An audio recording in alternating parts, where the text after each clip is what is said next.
stuff, I want to get into another one of President-elect Trump's main initiatives, which he's announced, which is the appointment of a Department of Government Efficiency.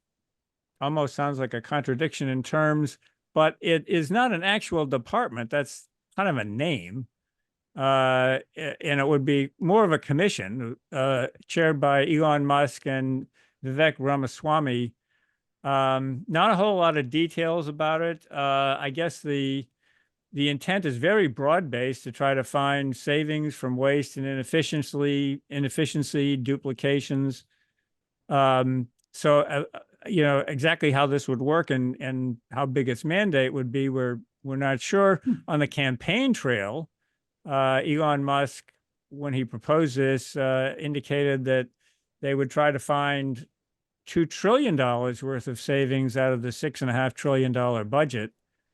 That would include, you could not just cut the domestic and defense discretionary budget, you could eliminate those programs entirely, and you would still not save $2 trillion out of the total annual budget. So I don't know. This is another one where we were talking about whether the tariffs were kind of overstated. I don't think that anybody is going to pick that goal as a realistic one, but I want to get your opinions of, is there some merit in this idea? How might it, what are the downsides, and how might it work in a serious way? Bill, I'll start with you.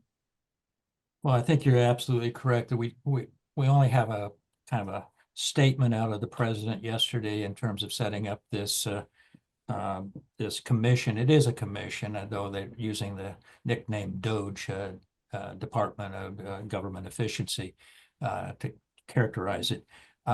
We don't know a lot about how it's going to be funded, it's going to be an advisory group to government, and most importantly, I want to say that I have kind of got myself in trouble by, as a Republican, saying this, that it's $2 trillion.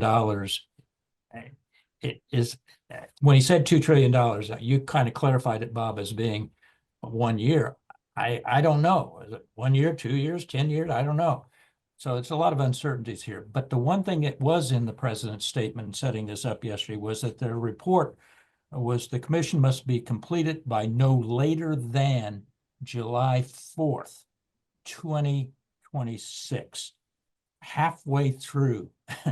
So those people are looking for these savings to somehow offset a tax bill. They're going to have to wait quite a while. Second point, and then I'll shut up again, is that we've been through, Tom and I, and maybe Steve, you too, and have been through this when Reagan came into office, and he established the Grace Commission. Another businessman, maybe not as rich as Elon Musk, but he set up a Grace Commission. And of all the proposals that was in the Grace Commission, when CBO and GAO went back and looked at the recommendations, what he thought we was going to get, only about a third of those proposals were actually achieved in terms of dollar savings. And they were mostly administrative, not legislative. Finally, I don't want to come off as saying there isn't inefficiencies in the federal government. I think we all know that.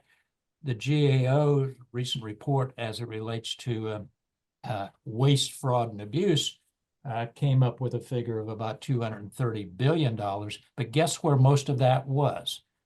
Medicare, Medicaid, Social Security, or SSI, and the Earned Income Tax Credit. Not exactly areas which I think this administration, at least on the Social Security and Medicare side, were interested in addressing. Yeah, I think maybe they could rename this commission the Super Committee. No, I actually think they tried that once before. Yeah, that's right. One person's waste, fraud, and abuse is another person's critical services, and so it's always in the eyes of the beholder. But if this doesn't have any legislative teeth, it's really hard to imagine that it's going to going to take off. The one area where there always seems to be consensus about so-called waste, fraud, and abuse is the tiniest part of the non-defense discretionary budget, which is foreign assistance. And I think the four of us understand that although that budget is very small, it plays a critical role in maintaining America's global leadership. But I think you can certainly expect that's going to be cut.